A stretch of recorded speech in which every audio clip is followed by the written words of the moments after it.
Hello friends, I am Gurdeep. Welcome to online study.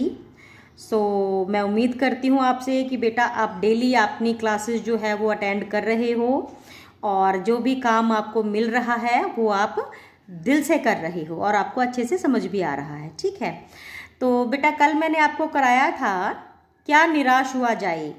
ये निबंध था हजारी प्रसाद द्विवेदी जी का, जिसका जो भाव था वो ये था कि बेशक दुनिया में भ्रष्टाचार है, बहुत बुराइयां बढ़ रही हैं और हमें लोगों में गुण कम अवगुण ज़्यादा दिख रहे हैं, अविश्वास की भावना बहुत बढ़ी हुई है, लेकिन इसके बाद भी हमें निराश होने की ज़रूरत नहीं है। क्यों?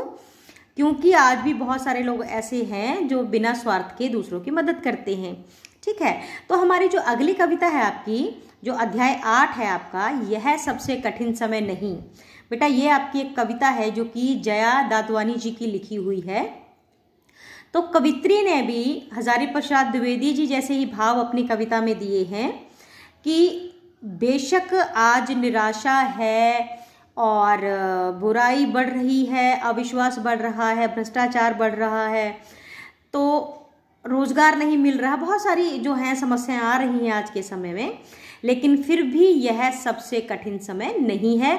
यानी कि कवित्री निराशा में आशा जो है वो बरकरार रखना चाहती है और वो इस कविता के माध्यम से ये बताना चाहती है कि आज भी दुनिया में कुछ ऐसा हो रहा है जिसे देखकर हमें निराश नहीं होना चाहिए, बल्कि उससे प्रेरणा लेनी चाहिए ताकि हम अपने जीवन को अच्छे से जी सकें। तो कवित्री कहती हैं, नहीं यह सबसे कठिन समय नहीं, अभी भी दबा है चिड़िया की चोंच में तिनका। ठीक है, और वह उड़ने की तैयारी में है, अभी भी झरती हुई पत्ती थामने को बैठा है हाथ एक। ठीक है, तो इसमें कवित्री क्या कहना चाहती है बेटा कि नहीं यह सबसे मुश्किल समय नहीं है। क्यों नहीं है? क्योंकि अभी भी चिड़िया की चोंच में एक तिनका दबा हुआ है और वो चिड़िया उस तिनके को दबाए अपने मुंह में उड़ने को तैयार है। क्यों? क्योंकि वो चाहती है कि वो जल्द से जल्द अपना घोंसला बना ले और ताकि वे और उसका परिवार सुरक्षित रहे।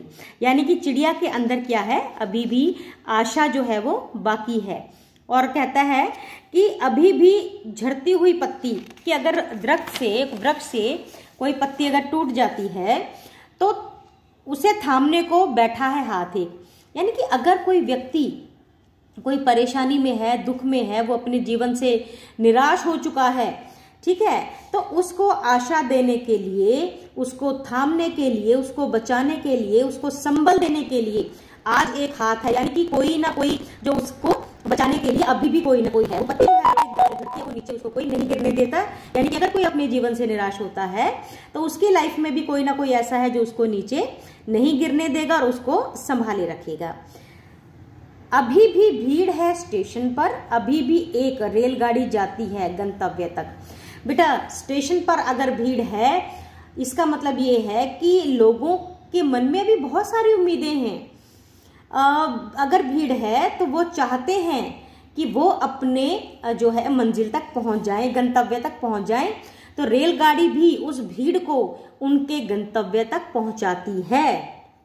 ठीक है, यानी कि अगर स्टेशन पे भीड़ है और लोग अपनी मंजिल तक पहुंचना चाहते हैं और रेलगाड़ी उनको उनकी मंजिल तक पहुंचा रही है, इसका मतलब क्या है कि सब कुछ ठीक ठाक ही है, इतना बुरे समय अभी नहीं आया।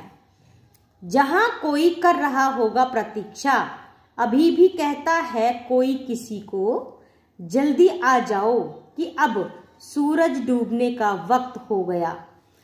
देखिए बेटा कितनी प्यारी बात इसमें कही गई है। जब देखिए हमारे परिवार से कोई काम पे निकलता है तो हम चाहते हैं कि वो वापस आ जाए सूरज डूबने से पहले पहले, क्योंकि जब अंधेरा हो जाता है तो सबके मन में एक इनसिक्योरिटी है, जो है ना, वो भावना जो है इनसिक्योरिटी की वो बन जाती है कि भाई सही सलामत पहुंच जाएं, फिर अंधेरे में दिक्कत हो जाएगी। तो कवित्री कहती है कि आज भी कोई है जो आपकी प्रतीक्षा कर रहा है और जो चाहता है कि आप सूरज डूबने से पहले ही घर वापस आ जाओ ताकि अंधेरे में आपको कोई दिक्कत ना आए। तो अगर आपकी कोई प्रतीक्षा कर रहा है, इसका मतलब उसको आपसे प्यार है, वो आपके लिए फिक्रमंद है। तो अगर कोई दुनिया में एक सिंगल पर्सन भी ऐसा है जिसको आपका फिक्र है, तो आप ये नहीं कह सकते कि ये सबसे बुरा समय है। यानी कि अगर कोई है तो सबसे बुरा समय भी फिर अभी नहीं है। उस अभी कहा जाता है उस कथा का आखिरी हिस्सा जो बूढ़ी नानी सुना रही सदियों से दुनिया के तमाम बच्चों को।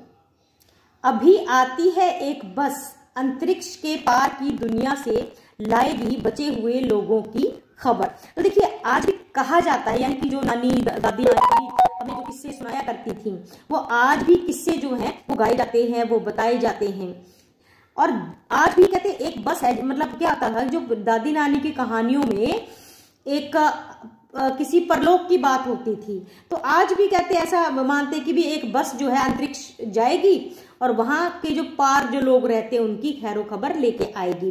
तो जब तक दादी नानी की कहानियां हमारे समाज में चलती रहेंगी, तब तक हमारे समाज में सबसे बुरा समय नहीं आएगा।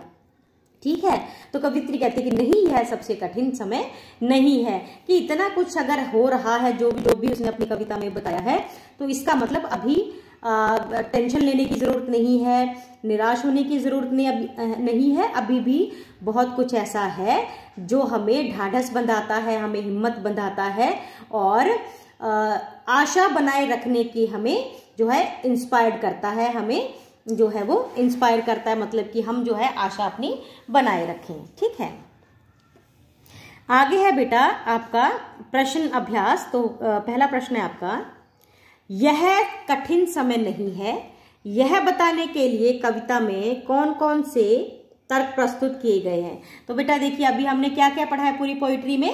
एक तो पढ़ा है कि देखिए ये सबसे कठिन समय नहीं है, क्यों? क्योंकि अभी भी चिड़िया ने चोंच में तिनका दबा रखा है, वो अपना घर बनाना चाहती है। अभी भी वृक्ष से झड़ती हुई जो पत्ती है उसको थामने के लिए कोई हाथ है। अभी भी स्टेशनों पर भीड़ है और लोग अपने जो है घरों में गंतव्य तक पहुंच रहे हैं, और घरों में भी कोई बैठा है जो उनकी प्रतीक्षा कर रहा है, जो चाहता है कि सूरज होने से पहले वहां जो है आप पहुंच जाओ। और दूसरा, दादी नानियों के किस्से जो हैं आज भी सुनाए जाते हैं। तो जब इतनी सारी चीजें हो रही हैं अच्छी अच्छी, तो फिर हमें निराश होने की कोई जरूरत नहीं है। दूसरा प्रश्न आपका बेटा कि चिड़िया चोंच में तिनका दबाकर उड़ने की तैयारी में क्यों है? ठीक है, वो क्या करती होगी तिनके का?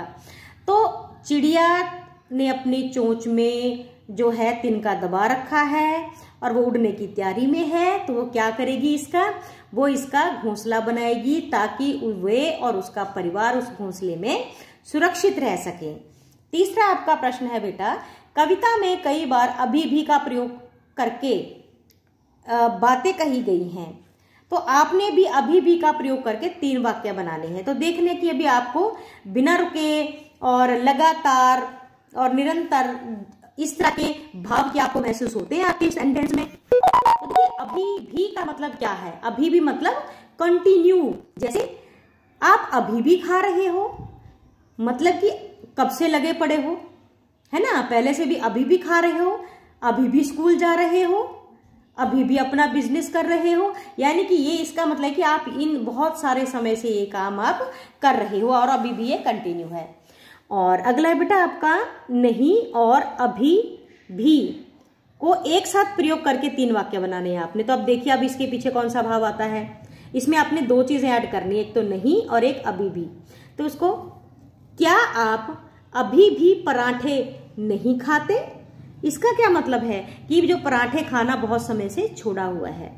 आप अभी भी स्कूल नहीं जाते, मतलब इतने बड़े हो गए हो अभी तक भी आप स्कूल में नहीं लगे। तो इसका मतलब ये इस यहां से पता चलता है कि अभी भी यानी कि बहुत लंबे समय से ये काम आपने नहीं किया। तो देखिए बेटा, ये छोटे छोटे अभी भी, कभी भी नहीं, ऐसे ही ये जो शब्द हम यूज करते हैं, इनका अपने आप में कोई ना कोई मतलब जरूर रहता है, कि लगातार हो या अभी तक ना हुआ हो। ठीक है, तो ये सिर्फ आपकी एक्सरसाइज के लिए थे।